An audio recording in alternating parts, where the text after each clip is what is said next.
भारतीय गायकों में बेजोड़ लता मंगेशकर बजना व्यास। लेखक ने पाठ में गानपन का उल्लेख किया है। पाठ के संदर्भ में स्पष्ट करते हुए बताएं कि आपके विचार से हमें प्राप्त करने के लिए किस प्रकार के वैसे अभ्यास के देख सकता है। गानपन का मतलब है गायन में कितनी मिठास और मस्ती है, और इसकी शाब्दिक अर्थ है वह गायकी जो एक आम इंसान को भी भाव विभोर कर दे। वास्तव में यह कला लता जी में भी थी। गीत को गाने में मन की गहराइयों से भाव पिरोए जाए, यही उनका प्रयास रहता था। लता जी के गीतों में मस्ती और मिठास 100% भरी हुई थी, और यही उनकी लोकप्रियता का कारण रहा। जिस प्रकार मनुष्य कहने के लिए मानवता नामक गुण का होना अनिवार्य है, उसी तरह गीत में गानपन का होना अति आवश्यक है। तभी इसे संगीत कहा जाता है। लता जी की लोकप्रियता का मुख्य कारण यह गानपन था। यह गुण अपनी गायकी में लाने के लिए गायक को भरपूर रियाज करना चाहिए, प्रैक्टिस। साथ ही गीत के बोल स्वर के साथ साथ भावों में पिरोए जाने चाहिए। गानों में गानपन के लिए स्वरों को उचित ज्ञान के साथ साथ स्पष्टता व निर्मलता भी होनी चाहिए। स्वर का जितना स्पष्ट व निर्मल उच्चारण होगा, संगीत उतना ही मधुर होगा। गाने में रस के अनुसार लय और ताल होना आवश्यक है। श्रोताओं को गाने का स्वर और अर्थ स्पष्ट रूप से समझ आना चाहिए। स्वर, लय, ताल, उच्चारण आदि का सूक्ष्म ज्ञान प्राप्त कर उन्हें अपने संगीत में उतारने का प्रयास करना चाहिए। लेखक ने लता की गायकी की किन विशेषताओं को उजागर किया है, एवं आपको लता की गायकों में कौन सी विशेषताएं नजर आती, उदाहरण सहित बताएं। भारत में लता जी का स्वर कोकिला कहा जाता है। उनकी गायकी की क्षमता से लोग मंत्रमुग्ध हो जाते थे। लेखक ने लता की गायकी की निम्नलिखित विशेषताओं को उजागर किया है। सुरीलापन। लता की गायन में सुरीलापन था। उनके स्वर में अद्भुत मिठास, तन्मयता, मस्ती, लोच आदि थी। उनका उच्चारण मधुर पुंज से परिपूर्ण रहता था। पहला। दूसरा, निर्मलता।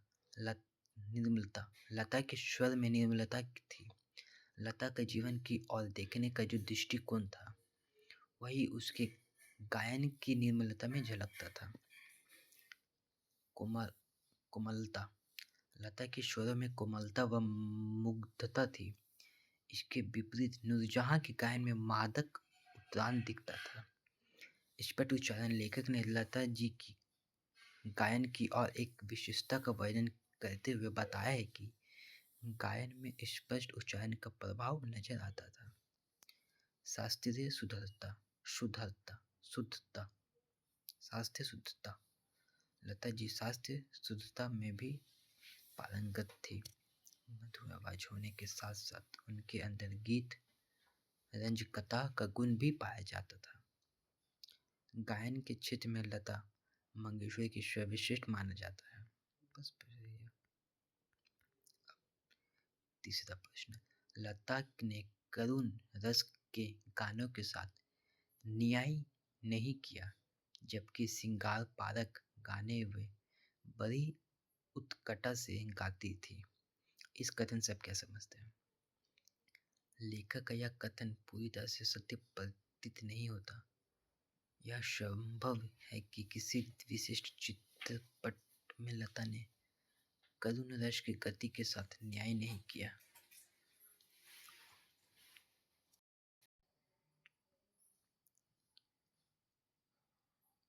किंतु सभी चित्रपटों पर यह बात लागू नहीं होती। लता ने कई चित्रपटों में अपनी आवाज दी थी तथा उनमें करुण रस के गीत बड़ी मर्मज्ञता व रस कोटता के साथ गाया गया है। उनकी वाणी में एक स्वाभाविक करुणा विद्यमान थी। उनके स्वरों में करुणा छलकती सी प्रतीत होती थी। फिल्म रुदाली में उनका दिल हूँ करे गीत विरही जाने के हृदय को उत्कंठित ही नहीं करता, अपितु अपनी ममकृता से हृदय को विनसा देता है। इसी प्रकार अन्य चित्रपटों पर भी यह बात लागू होती है। अतः यह नहीं कहा जा सकता कि लता जी केवल श्रृंगार के गीत ही गाती थी, भला अति प्रकार के वो गीत गाया करती थी।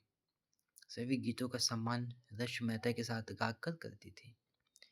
संगीत का क्षेत्र ही विस्तृत है, वहाँ अब तक आरक्षित, असंदिग्ध और अदृष्टि पूर्व ऐसा खूब बड़ा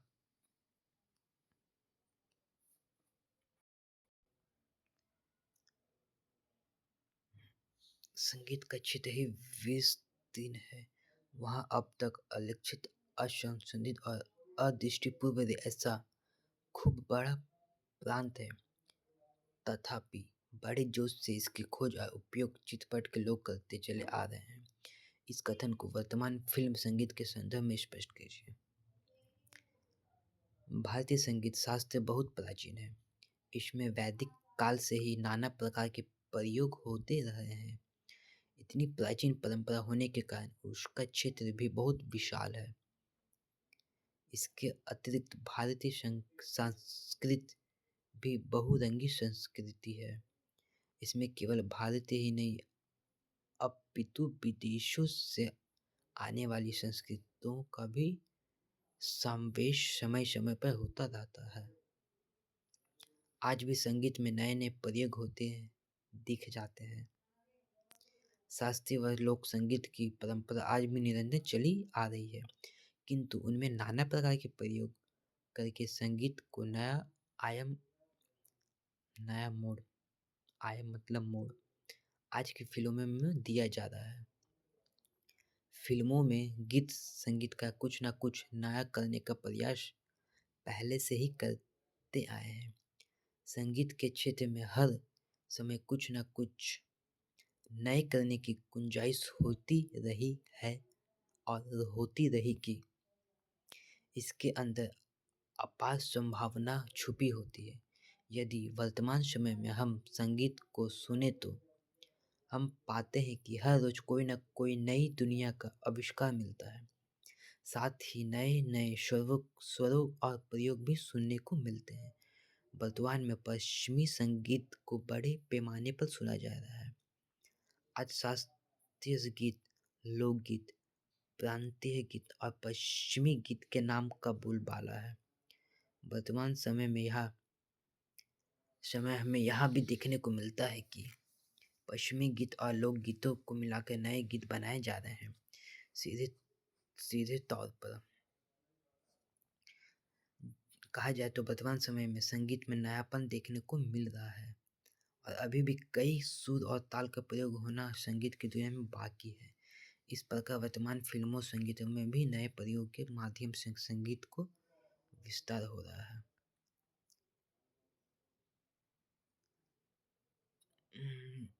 चित्रपट इतना खास इम्पोर्टेंट नहीं है।